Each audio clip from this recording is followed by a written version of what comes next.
thank you very much for joining us today. And I'm so looking forward to seeing you on the 29th of October. Now, obviously, you're not travelling to us as much as I had hoped, despite the fact that, you know, we're double vaxxed. I'm hoping you're double vaxxed. But we are going to tune you in virtually, which is great, from the recording studio, because as of 11:59 tonight, you can break free. So are you looking forward to speaking to us? I am indeed. In fact, I was in Perth. I did get to Perth in May of this year. Love it over there. Very unique market. Lovely people, of course. Very proud about the West Coast lifestyle, and rightly so. But yes, so I will be beaming in. I'm sure you've got a huge screen there. So I've done this a number of times, and I want to make sure that people feel the energy and the excitement I am going to bring to bear regarding the demographics of the West Australian apartment market. Now, we're actually going to put you on a stage, aren't we? We're going to have two cameras. It's not going to be like this, where we're actually kind of like having you in the Zoom kind of scenario. It's going to be like a real life delivery, correct? It is going to be real life, so full length. You know, I kind of wave my hands around a lot. And I have not been able to wave my arms around for 2 years delivering these things by Zoom. But yes, you might see me doing all sorts of stuff. You know, I like to do that on stage. You have more of an impact. And look, I feel that if you're there presenting, you've got to give it your all. You've got to believe what you're saying. It's got to come from the gut. So yes, I'm polishing my words, my numbers, my lines, and they will flow seamlessly on the 29th when I actually deliver this. I know you will. I know you will. So tell me, have you seen anything as you've been kind of like uncovering the data? Have you seen anything that's kind of like piqued your interest at all? Well, what I have found very interesting with the Perth or West Australian, but mostly Perth demographics is just the youth, the energy, the positiveness in almost every demographic segment.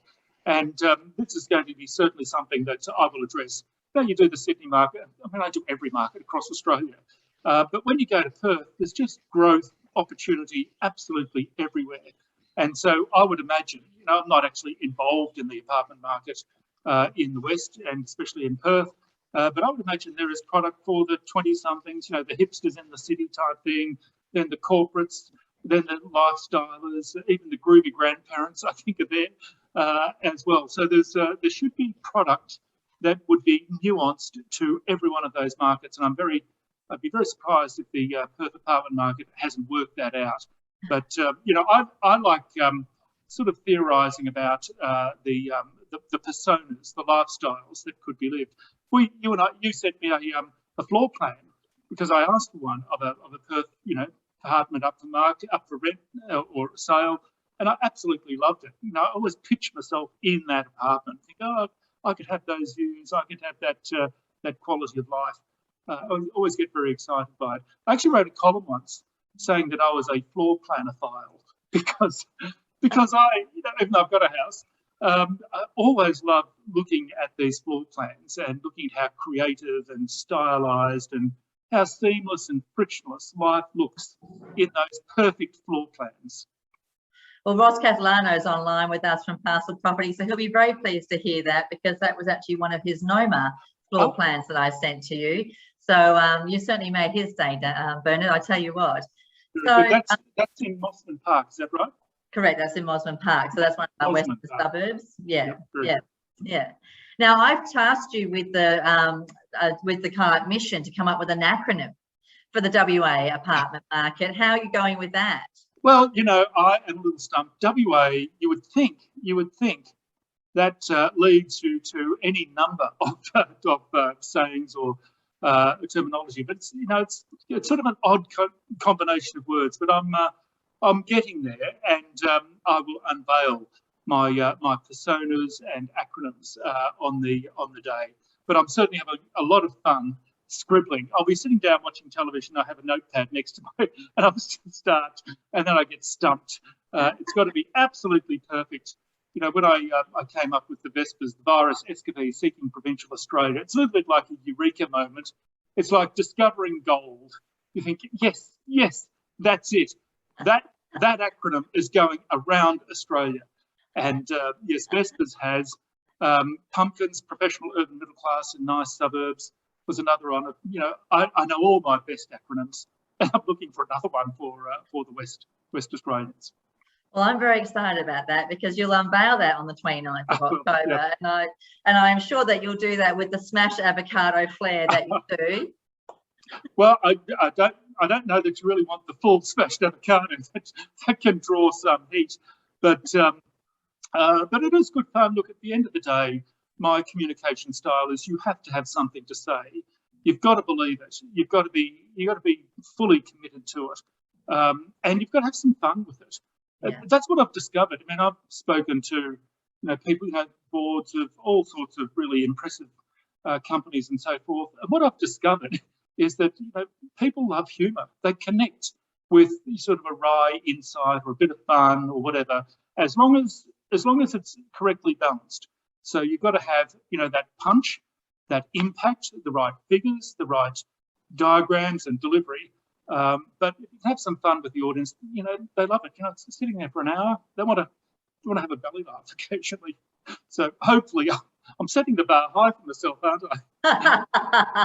I would expect nothing less, Bernard. Expect nothing less. And we are very much looking forward to hearing some of your intelligence, and certainly that groovy grandparents. I hadn't actually heard that one before, but that's very cute.